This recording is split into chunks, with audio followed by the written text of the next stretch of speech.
दोस्तों, जीवन में एक बार हर इंसान को प्यार जरूर होता है। शायद आपको भी कभी न कभी हुआ होगा। अब यह अलग बात है कि उस प्यार का अंजाम क्या होता है। कुछ लोगों का प्यार अपनी मंजिल तक पहुंचता है। शादी के पवित्र बंधन में बंधकर वे पूरी जिंदगी एक साथ बिताते हैं। लेकिन कई बार प्यार किसी न किसी वजह से अधूरा रह जाता है, अपनी मंजिल तक नहीं पहुंच पाता। ऐसे पागल प्रेमियों से यह दुनिया भरी पड़ी है, जिन्होंने सच्चे प्यार के लिए बड़े बड़े त्याग किए, बलिदान किए। वे उस इंसान के लिए कुछ भी कर गुजरने को तैयार रहते हैं जिससे वे सच्चा प्यार करते हैं। उनके लिए रुपया पैसा मायने नहीं रखता, वे जान देने से भी पीछे नहीं हटते। लेकिन दोस्तों, जब उस प्यार की सच्चाई सामने आती है तो इंसान की आत्मा तक तड़प जाती है। ऐसी ही एक दिल दहला देने वाली कहानी मैं आज आपके लिए लेकर आया हूँ। इसे सुनने के बाद आप भी सोचने पर मजबूर हो जाएंगे कि क्या सच में प्यार इतना अंधा हो सकता है। नमस्कार दोस्तों, आप देख रहे हैं क्राइम स्टोरी बाय विवेक, और आज की कहानी आपको चौंका देगी। अगर अभी तक चैनल सब्सक्राइब नहीं किया है तो जल्दी से कर लें और बेल आइकन दबा दें, ताकि हर नया राज सबसे पहले आप तक पहुंचे। वीडियो को लाइक करें, कमेंट में बताएं आप कहां से देख रहे हैं, और अंत तक बने रहें क्योंकि यह कहानी आपके होश उड़ा देगी। तो चलिए अब आपको लिए चलते हैं कहानी पर। विनय प्रताप सिंह उम्र 60 वर्ष के करीब थी, जो एक क्लास 1 ऑफिसर थे। हिमाचल प्रदेश के मंडी के रहने वाले थे, लेकिन उनकी नौकरी उत्तर प्रदेश में थी। बस कुछ ही दिनों में उनकी रिटायरमेंट होने वाली थी। उनके परिवार में बस 2 ही लोग थे। उनकी पत्नी का देहांत 10 से 15 साल पहले हो चुका था, और उनका बेटा जो अपनी पत्नी के साथ मुंबई में सेटल हो चुका था। दोनों बेटा बहू आईटी कंपनी में काम करते थे। विनय जी लखनऊ में रहते थे, जबकि उनके बेटे और बहू का समय मुंबई में बीतता था और रिटायरमेंट का दिन आ जाता है। रिटायर होने के बाद विनय प्रताप सिंह अपने गांव मंडी हिमाचल प्रदेश वापस चले जाते हैं। कुछ दिनों बाद बेटा और बहू उनसे मिलने आते हैं और उन्हें अपने साथ मुंबई चलने के लिए कहते हैं। बेटा कहता है, पापा अब आप रिटायर हो चुके हैं, यहाँ अकेले क्या करेंगे, चलिए हमारे साथ मुंबई में रहिए। लेकिन विनय जी कहते हैं, नहीं बेटा, यह मेरा घर है, मेरे लोग हैं, मेरे सारे रिश्तेदार और पुराने दोस्त यहीं हैं। अब मैं अपनी आगे की ज़िंदगी यहीं बिताना चाहता हूँ। तुम चिंता मत करो, मैं अपना ख्याल रख लूँगा। लाख मनाने के बाद भी वह नहीं मानते और बेटा बहू वापस मुंबई लौट जाते हैं। विनय प्रताप सिंह अकेले ही अपने गांव में रहने लगते हैं। विनय प्रताप सिंह ने अपने रिटायरमेंट के बाद अपना रूटीन बना लिया था। सुबह उठना, मॉर्निंग वॉक पर जाना, पार्क और गार्डन में टहलना। वहां उन्हें कुछ पुराने लोग मिल जाते थे जिनसे बातें कर लिया करते थे।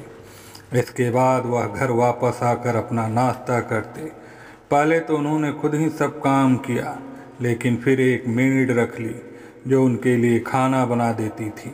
दिन ऐसे ही बीतने लगे, टीवी देखना, मोबाइल चलाना और बस यूं ही समय गुजारना। लेकिन दोस्तों, अकेलापन एक ऐसी चीज़ है जो इंसान पर भारी पड़ ही जाती है, चाहे वह खुद को कितना भी व्यस्त रखने की कोशिश कर ले। विनय प्रताप सिंह भी इस अकेलेपन से जूझने लगे। सुबह पार्क में मिलने वाले दोस्त दिन भर साथ नहीं रह सकते थे, और दिन भर घर में अकेले टीवी देखने के बाद भी एक समय बाद मन ऊबने लगता है। वही विनय जी के साथ भी हो रहा था। हालांकि उनकी जिज्ञासा अभी भी जिंदा थी। वह अब वो सब कुछ करना चाहते थे जो उन्होंने अब तक नहीं किया था। जब तक नौकरी में थे, पत्नी के निधन के बाद भी उन्हें इतना समय नहीं मिला कि अकेलापन महसूस कर सकें। लेकिन अब खालीपन उन्हें धीरे धीरे घेरने लगा था। अपने इस अकेलेपन से बचने के लिए उन्होंने एक लेटेस्ट मॉडल का स्मार्टफोन खरीदा। इसके बाद उन्होंने सोशल मीडिया पर अपनी उपस्थिति बनानी शुरू की। उन्होंने फेसबुक अकाउंट बनाया जहां उनके रिश्तेदार और दोस्त उन्हें फ्रेंड रिक्वेस्ट भेजने लगे। धीरे धीरे वह अनजान लोगों की फ्रेंड रिक्वेस्ट एक्सेप्ट करने लगे। इसी दौरान उन्हें एक लड़की की फ्रेंड रिक्वेस्ट आई। जब उन्होंने उसकी प्रोफाइल देखी तो पाया कि वह लड़की इंडियन है, लेकिन इस समय कनाडा में रह रही थी। लड़की की उम्र लगभग 19-20 साल थी और देखने में वह बहुत खूबसूरत लग रही थी। कुछ सोच विचार के बाद विनय प्रताप सिंह ने उसकी रिक्वेस्ट एक्सेप्ट कर ली। कुछ समय बाद लड़की ने उनसे चैटिंग शुरू कर दी। जब अपने देश का कोई व्यक्ति विदेश में मिल जाए तो उससे बातें करना स्वाभाविक रूप से अच्छा लगता है। विनय प्रताप सिंह को भी उस लड़की से बात करना अच्छा लगने लगा। लड़की ने अपना नाम सोनिया बताया और कहा कि वह भी हिमाचल प्रदेश के कांगड़ा की रहने वाली है, लेकिन इस समय कनाडा में अपने अंकल के साथ रह रही है। उसने बताया कि उसकी मां का बचपन में ही देहांत हो गया था और उसके पिताजी 2 साल पहले गुजर गए थे। इसके बाद उसकी कोई संपत्ति नहीं बची, इसलिए उसके अंकल ने उसे कनाडा बुला लिया। विनय प्रताप सिंह ने भी उस सोनिया को अपने बारे में सब कुछ बता दिया। धीरे धीरे उनकी बातचीत बढ़ने लगी और रोज़ाना घंटों तक चैटिंग होने लगी। दोनों एक दूसरे के बिना एक दिन भी नहीं काट पाते थे। यह सिलसिला 15 से 20 दिन तक लगातार चलता रहा। सुबह से लेकर रात तक उनकी चैटिंग होती थी और अब उन्हें एक दूसरे का नंबर भी मिल गया था।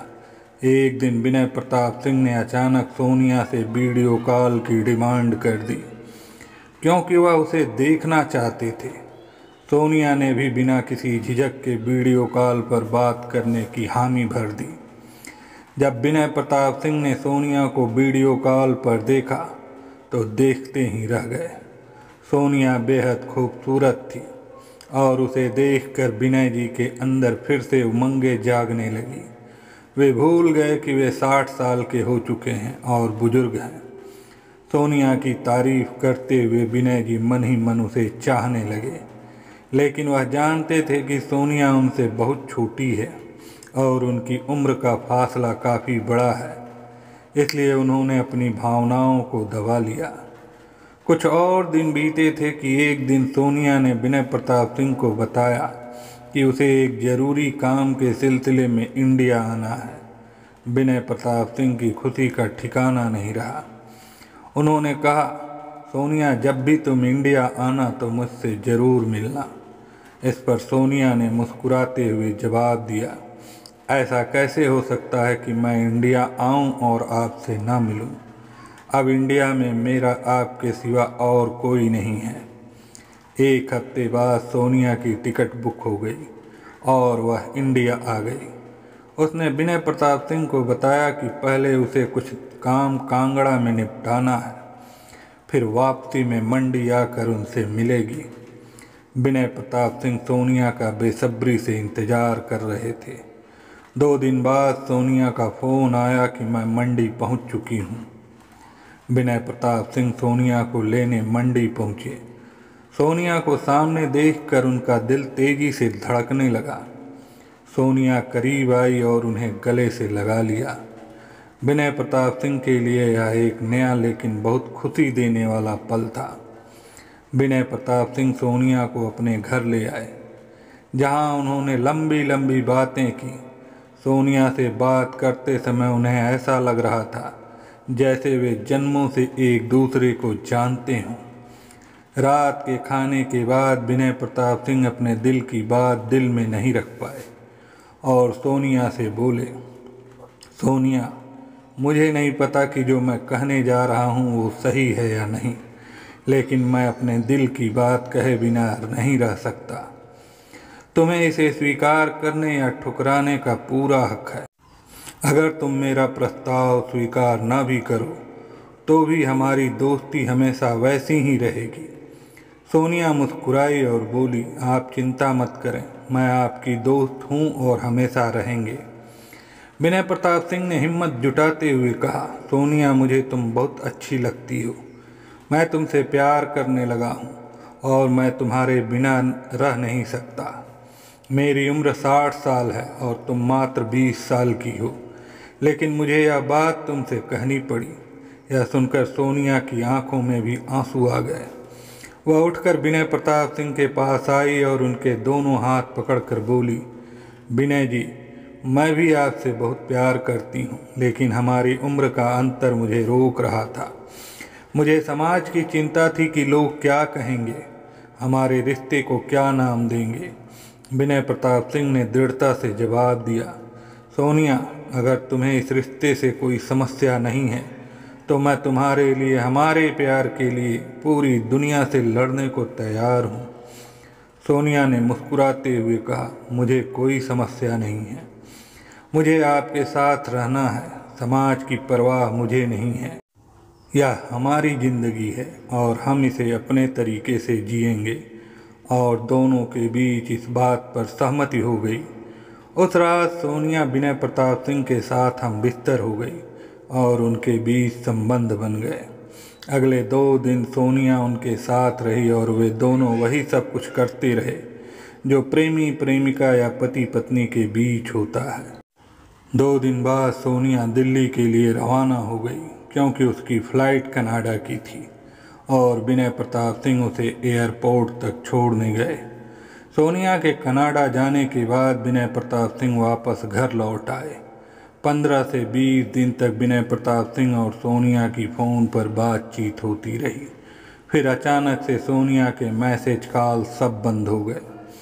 विनय प्रताप सिंह किसी भी तरह से सोनिया से संपर्क नहीं कर पा रहे थे। 10 से 12 दिन बीत गए और विनय प्रताप सिंह बहुत परेशान हो गए। उन्हें समझ नहीं आ रहा था कि सोनिया तक कैसे पहुंचा जाए। 13वें दिन सोनिया का मैसेज आया, जिसे देखकर विनय प्रताप सिंह खुशी से उछल पड़े। उन्होंने सोनिया से तुरंत ढेर सारे सवाल पूछ डाले कि कहाँ थी, क्या हुआ, क्यों बात नहीं हो रही थी, तुम ठीक हो ना। सोनिया ने जवाब दिया, विनय जी, मेरे अंकल को हार्ट अटैक आया था और वे हॉस्पिटल में भर्ती थे। उनका इलाज चल रहा था और इस वजह से मैं आपसे संपर्क नहीं कर पाई। लेकिन अब मेरे अंकल नहीं रहे, उनका निधन हो गया। विनय प्रताप सिंह ने दुख जताया और सोनिया को सांत्वना दी। सोनिया ने रोते हुए कहा, अब यहाँ मेरे अंकल के सिवा कोई नहीं था और अब मैं यहाँ अकेली रह गई हूँ। अंकल की प्रॉपर्टी काफ़ी बड़ी है और मुझे उस पर दावा करना होगा। अगर मैंने ऐसा नहीं किया तो वह प्रॉपर्टी सरकार के अधीन चली जाएगी। विनय प्रताप सिंह ने कहा, तो इसमें दिक्कत क्या है, तुम दावा पेश कर दो। सोनिया ने जवाब दिया, इसके लिए मुझे फिर से इंडिया आना होगा और कुछ दस्तावेज लाकर यहाँ सबमिट करने होंगे, तभी मैं इस प्रॉपर्टी पर दावा कर पाऊँगी। विनय प्रताप सिंह ने सहमति जताई। तुम आ जाओ, मैं तुम्हारे साथ रहूँगा और हर तरह से मदद करूँगा। जो भी दस्तावेज चाहिए होंगे वे सारा तैयार कराने में तुम्हारी मदद करूँगा। अगले हफ्ते सोनिया के आने का दिन तय हो गया और विनय प्रताप सिंह उसे लेने दिल्ली एयरपोर्ट पहुँचे। फ़्लाइट आने के 1 घंटे बाद तक उन्होंने इंतज़ार किया, लेकिन सोनिया बाहर नहीं आई। परेशान होकर वह एक पास के होटल में ठहर गए। कुछ समय बाद उनके फ़ोन पर एक अननोन नंबर से कॉल आई। विनय प्रताप ने कॉल रिसीव किया और दूसरी ओर से सोनिया की आवाज़ आई। सोनिया ने कहा, विनय जी, मैं एयरपोर्ट पर तो आ गई थी, लेकिन कस्टम वालों ने मुझे रोक लिया। मैं अपने साथ काफ़ी सारा गोल्ड लेकर आई थी, अपने अंकल का, और ये मेरा सारा गोल्ड। क्योंकि घर पर कोई नहीं था तो मुझे डर था कि चोरी हो सकता है, इसलिए मैं सारा गोल्ड अपने साथ लेकर आई। लेकिन मुझे यह जानकारी नहीं थी कि हम यहाँ कितनी मात्रा में गोल्ड ला सकते हैं। अब कस्टम वालों ने मुझे रोक लिया है। विनय प्रताप सिंह उसे दिलासा देते हुए कहते हैं, तुम घबराओ मत, मैं सब संभाल लूँगा। किसी अधिकारी से मेरी बात कराओ। सोनिया ने कस्टम अधिकारी से उनकी बात कराई। अधिकारी ने कहा, इन्होंने लिमिट से ज़्यादा गोल्ड लिया है और हम इसे रिलीज नहीं कर सकते। विनय प्रताप ने पूछा, फाइन कितना लगेगा? हम फाइन भरने के लिए तैयार हैं। आप इन्हें और इनका गोल्ड रिलीज कर दीजिए। अधिकारी ने कहा, आप 10 मिनट बाद फ़ोन कीजिए, मैं आपको जानकारी देता हूँ। 10 मिनट बाद जब विनय प्रताप से बात हुई तो अधिकारी ने कहा, इन पर 50 लाख रुपए का फ़ाइन और 65 लाख रुपए की ड्यूटी बनती है। फ़ाइन और ड्यूटी भरने के बाद ही हम इन्हें और इनका गोल्ड रिलीज कर पाएंगे। विनय प्रताप ने सोनिया से कहा, तुम चिंता मत करो, मैं आधे घंटे में 65 लाख रुपए ट्रांसफ़र कर देता हूँ। आधे घंटे के अंदर विनय प्रताप सिंह ने 65 लाख रुपए ट्रांसफ़र कर दिए। कुछ देर बाद विनय प्रताप को सोनिया का एक और फ़ोन आता है। सोनिया कहती है, सर कस्टम से तो मैं रिहा हो गई, लेकिन आपने जो 65 लाख रुपए भेजे थे उन पर यहाँ के अधिकारियों को शक हो रहा है। उन्होंने ईडी को बुला लिया है और अब मुझ पर मनी लॉन्ड्रिंग का केस लगाया जा रहा है। यह पूछ रहे हैं कि मैं इतनी जल्दी 65 लाख रुपए कहाँ से ले आई। विनय प्रताप को बहुत चिंता हो जाती है और वो कहते हैं, तुम घबराओ मत, मैं सब संभाल लूँगा, उनसे मेरी बात कराओ। सोनिया अधिकारी से उनकी बात करवाती है और अधिकारी कहते हैं, सर इस मामले में और 1 करोड़ 5 लाख की रकम देनी पड़ेगी, तभी हम सोनिया को छोड़ सकते हैं। विनय प्रताप सोनिया की मदद के लिए तुरंत 1 करोड़ 5 लाख रुपए ट्रांसफ़र कर देते हैं। रकम ट्रांसफ़र होने के बाद सोनिया को रिहा कर दिया जाता है और वह एयरपोर्ट से बाहर आकर विनय प्रताप से मिलती है। वह दौड़कर विनय प्रताप के गले लग जाती है और ज़ोर ज़ोर से रोने लगती है। विनय प्रताप उसे सांत्वना देते हुए कहते हैं, घबराओ मत, जब तक मैं हूँ तुम्हें कुछ नहीं होगा। इसके बाद वे दोनों एक साथ कार से मंडी पहुँचते हैं। अगले दिन कांगड़ा जाकर सोनिया अपने सारे डॉक्यूमेंट जमा कर देती है। 2-3 दिन वहीं रुकने के बाद वे वापस मंडी आते हैं। फिर सोनिया कनाडा वापस चली जाती है और दोनों की फ़ोन पर बातचीत चलती रहती है। लेकिन 1 हफ्ते बाद सोनिया का एक और फ़ोन आता है। वह बहुत रो रही होती है। विनय प्रताप के पूछते हैं, क्या हुआ सोनिया, तुम क्यों रो रही हो?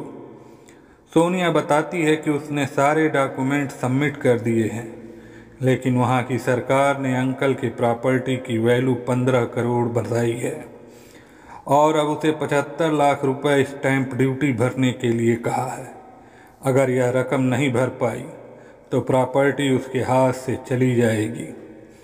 विनय प्रताप चिंता में पड़ जाते हैं, लेकिन सोनिया को ढांढस बंधाते हुए कहते हैं, तुम चिंता मत करो, कल तक मैं पैसे का इंतज़ाम कर दूंगा।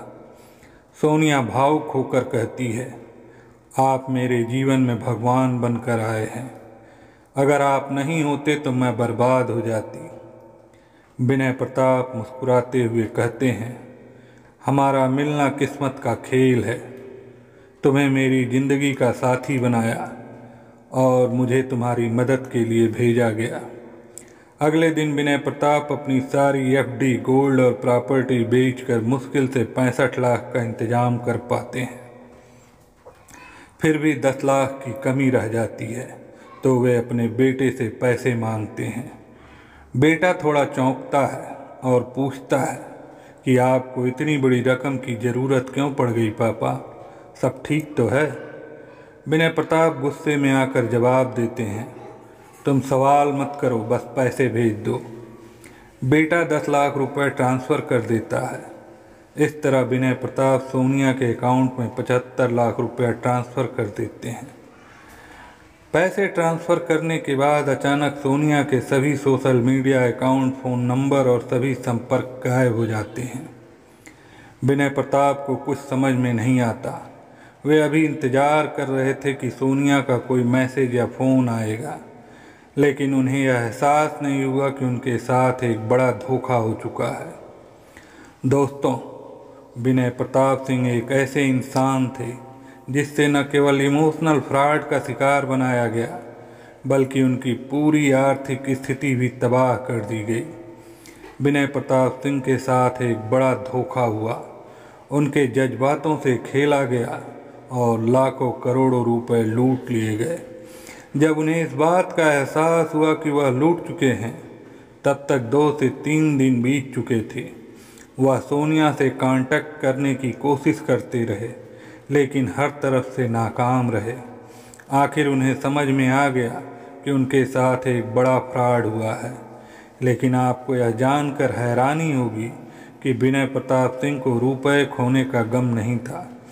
सबसे ज़्यादा गम उन्हें इस बात का था कि सोनिया, जिसे उन्होंने अपना दिल दे दिया था, उसने उनके साथ इतना बड़ा धोखा किया। यह सोच सोच कर वह खुद को एक कमरे में बंद कर लेते हैं और अकेलेपन में जीने लगते हैं। 8-10 दिन से जब उनके बेटे का उनसे कोई संपर्क नहीं हो पाता, तो उनका बेटा तुरंत मुंबई से मंडी आ जाता है। अपने पापा की हालत देखकर उसे तुरंत कुछ गलत होने का अंदेशा हो जाता है। जब वह अपने पिता से पूछता है कि आखिर क्या हुआ, तो विनय प्रताप सिंह अपने बेटे को पूरी कहानी सुना देते हैं। बेटा तो पुलिस स्टेशन जाने की सलाह देता है, लेकिन विनय प्रताप सिंह साफ मना कर देते हैं। वो कहते हैं, पैसा गया कोई बात नहीं, मैंने अपनी ज़िंदगी में जो कमाया था वो सब चला गया, लेकिन मेरे लिए सोनिया से धोखा पाना ज़्यादा दर्दनाक है। लाख कहने के बावजूद भी विनय प्रताप सिंह थाने जाने के लिए तैयार नहीं होते। अंत में उनका बेटा खुद थाने जाता है और पुलिस में शिकायत दर्ज करवाता है। पुलिस मामले की गंभीरता को समझती है और खुद विनय प्रताप सिंह से मिलने उनके घर पहुंचती है। काफ़ी देर तक दरवाज़ा खटखटाने के बाद जब दरवाज़ा नहीं खुलता, तो पुलिस को दरवाज़ा तोड़ना पड़ता है। जब वो अंदर जाते हैं तो देखते हैं कि विनय प्रताप सिंह ने फांसी लगा ली है। वो अपनी जीवन लीला समाप्त कर चुके थे। कमरे में एक सुसाइड नोट मिलता है, जिसमें लिखा था, मेरी मौत का जिम्मेदार मैं खुद हूँ। अगर मेरा बेटा FIR कराता है और सोनिया पकड़ी भी जाती है, तो मेरी प्रशासन से गुजारिश है कि उस पर कोई कार्रवाई न की जाए, क्योंकि मैं उससे बहुत प्यार करता था और अब भी करता हूँ। सुसाइड नोट पढ़कर सबकी आंखों में आंसू आ जाते हैं। विनय प्रताप सिंह के बेटे के साथ साथ वहाँ मौजूद हर कोई यह सोचने पर मजबूर हो जाता है कि कैसे एक इंसान अपनी पूरी जिंदगी की कमाई और जज्बात किसी के लिए यूं ही न्यौछावर कर सकता है। दोस्तों, यह कहानी हमें एक बहुत बड़ा सबक देती है। आज के समय में प्यार को भी एक व्यापार बना दिया गया है, लेकिन प्यार एक पवित्र भावना है। लेकिन कुछ लोग इसका बहुत गलत उपयोग कर रहे हैं। इस कहानी से मुझे बहुत ही दुख हुआ। आपको कैसा लगा, आप हमें कमेंट बॉक्स में ज़रूर बताएं। और हाँ, इस चैनल को आप ज़रूर सब्सक्राइब कर लें, ताकि आपको इस चैनल पर आने वाली कहानियों की नोटिफिकेशन तुरंत मिलती रहे। धन्यवाद।